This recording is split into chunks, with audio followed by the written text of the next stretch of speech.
Hello everyone, AmyR here with Prairie paper and ink. For today's cards, I really wanted to use more of the pattern paper that came in the April 2020 card kit from Simon Says Stamp. I'll have a link to the kit, but I'll also have a link to the paper separately.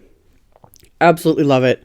The patterns are gorgeous. I didn't really want to cover it up, so I was trying to think of ways to use it without, completely obscuring it with other images. So what I did was I pulled out the heart to heart background stamp. I've already done a video or two using this stamp. And I've got everything in my MISTI here. I took out the black foam insert in my MISTI so I could use the cling background stamp. And I have the full sheet of pattern paper. I use my anti-static powder tool, and then I'm stamping the stamp a couple times with clear embossing ink. Once that's stamped, I'm going to coat all of this with detail white embossing powder, which also comes in the kit. I mentioned before, though, I have multiple containers of this, so I put it in my big container because I go through quite a bit of this embossing powder. So I coated the stamp background with that embossing powder. I'm going to melt this with my heat tool. Still kind of looks like a little bit of a hot mess, but it'll all come together when I put the cards together. And I'm going to do this twice because I decided, as always, why not? When I've got all the supplies out, everything, plus, there's so many of the patterns in this pack that I just love. So I grabbed another piece, did the exact same thing, anti-static powder, brushed off the excess, inked up the stamp a couple times with the Clair embossing ink, stamped it onto this background, and then coated it with the detail white embossing powder and melted it with my heat tool. So once I've got everything heat embossed, etc., I'm going to have to put the black foam insert back into my MISTI so I can start using some clear stamps.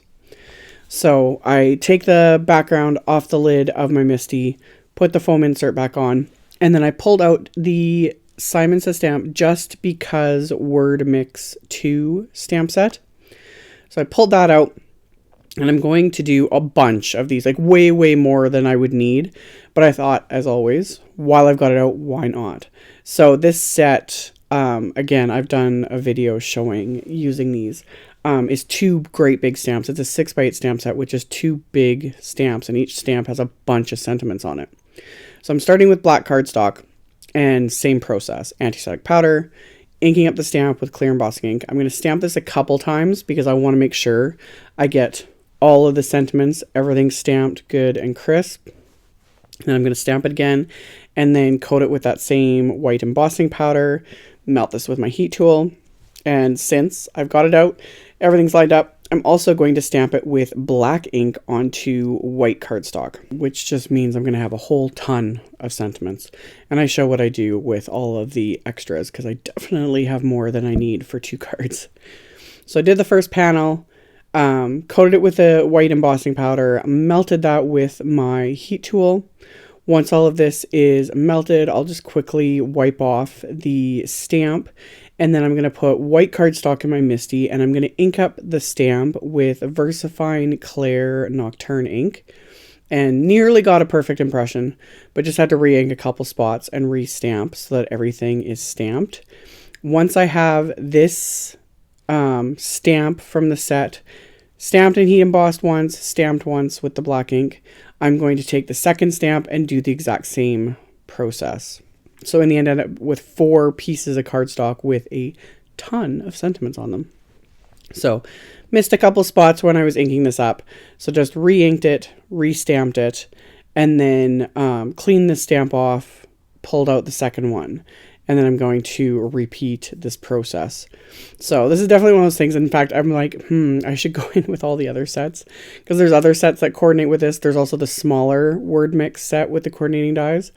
And I was like, I could just, it's one of those things where you could just do up a whole bunch just to have on hand. So anywho, did the same process with the second stamp on the black cardstock, stamping it with clear a couple times, and then heating it up with the detail white embossing powder. Just sped this up in editing because it's just the same sort of process. So coated everything with that detail white embossing powder, tapped off the excess, melted that with my heat tool, cleaned off the stamp, put in the white cardstock, and I'm going to ink it up with the VersaFine Clair Nocturne ink, and then stamp that. So then I've got the 4 pieces of cardstock with all the sentiments. And the beauty of this set is there is a coordinating wafer die that's meant for these sentiments. You could trim them apart yourself if you don't have the wafer dies. Or what you could also do is just trim apart the stamps themselves. I'm honestly thinking about getting a second set and just trimming apart the stamps so I can use them however I want. If I don't want to use the coordinating wafer dies, I don't know. I haven't made up my mind yet, but I was like, I might actually do that and just buy a second set so I can have one solid, because everything is made to go together. You can see the wafer die here. It's all one die. So I just have to line it up, tape it into place, and run it through my die cut machine. So I'm kind of thinking about maybe getting a second set so that I can cut it apart. And I can just use the sentiments however I want, just depending on my mood and what I'm creating. So I'm going to do this process the 4 times. So I end up with a pile of all these stamped and die cut sentiments, which is perfect. So I've got all my sentiments. The bright backgrounds that I had heat embossed, I die cut with the second largest of Simon's basic rectangle wafer dies. So I've got basically my card fronts ready to go. And now I'm just kind of flipping through all of these sentiments, spread out all over my desk, and I'm going to figure out which ones I'm going to use, because I decided I want to use several on the front of each card, just kind of tie it all together. So I just kind of fiddled until I was happy with which ones I had chosen and where I was going to place them and whatnot. And then I also set aside a couple to go on the insides of these cards. And then all the extra sentiments, I'm actually just putting it right back in the packaging, because for me, that's the easiest place. I used to put them in a dish, but now there's so many sets and so many sentiments that the dish was full. And I was finding like I'm just not using them. So it's like I'm putting them back in the packaging with the stamps, because then I know exactly where they are. So after I did all of that, there's still leftover pieces from those card fronts from the pattern paper. So I'm going to trim those down with my paper trimmer. Just trim off the edges that didn't have any stamping on them, and then trim off the scrap sides. So I'm just going to use my paper trimmer, trim those down into strips, because I'm going to use those on the inside of my cards. And then on the backs of both of those heat embossed card fronts, I completely coated the backs of them with Simon's Big Mama foam tape, which is thinner than basic foam tape, but it just gives it that little extra something, kind of pops it up a little bit off of the card base. So after I coated those with the foam tape, I'm going to pop both of these onto my card bases, which are side folding A2 sized cards. So 4 1/4 by 5 1/2. And then after I've got the card fronts on, I'm going to adhere the sentiments either with the Big Mama foam tape or craft tacky glue. Because I have some of the sentiments I'm going to pop up, some I'm going to adhere flat down to the card base just to give it that little extra bit of definition. So I'll tape it out, trim apart some of the foam tape with my little Tim Holtz snips. Put that on the back of the sentiments. And then, yeah, some popped up, some adhered down. Just gives it that little extra something. So once I've got the sentiments adhered to these card fronts, I'm going to adhere the pattern paper and sentiments to the inside of the cards. And with both cards, I had originally intended to do kind of the same thing and put like several of the sentiments on the inside as well. But then I found it was just getting a little bit ridiculous. So yeah, I liked it for the front. It just kind of, they all tied together. But then it's like it starts becoming like a word jumble on the inside. So I really liked how those worked on the inside or on the outside of the cards. And on the inside, I ended up just deciding to keep it a little bit more simple. So first I'm going to adhere down the strip of pattern paper. Got that adhered into place. And then I'll flip over the card base and trim off the parts that are hanging off the card base with my scissors. And this is when I ended up deciding to only use one of the sentiments. And then the extra ones I'm going to put back in the packaging with everything else so I can use them on a future project. So did that with both cards, just adhered the same pattern paper that I used on the front of each card onto the inside, and then trimmed off the excess, adhered the sentiment. And then, as always, you could leave it here, but I got to add a little bit of something. So I actually pulled out the Simon Mini Hearts wafer dies. This is an oldie but a goodie. This has been out like 7 years. It came out so many years ago.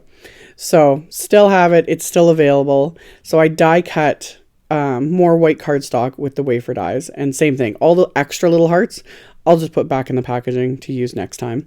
So I die cut the little white hearts just to kind of add as little embellishments to both of these cards.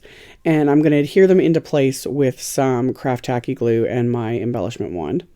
And then I had to add just a little bit of bling. You know, I've got the color and the pattern and the black and white going on, but I want to add just, you know, a little bit of subtle bling, nothing too crazy, because these pattern, like I said, I didn't want to cover the patterns of the pattern paper. Plus they're busy enough. So I just pulled out some Tonic crystal gemstones here, so they're kind of clear with that little iridescence. So sprinkled those on each of these card fronts and then adhere those into place with the craft tacky glue as well. And that's going to finish off both of these cards. So as always, I will have a link below the video to my blog post. I'll have a supply list with links to all the supplies I used. You can check that out in the description box directly below the video. You can just click to, it's like expand more or something like that. There's a little button you click under the video that will expand, and all the like info and links and everything will be below. So if you are interested, you can check that out. Thank you all so much for watching and subscribing and thumbs upping and commenting. I really appreciate it. And I will see you all very soon in the next video. Bye.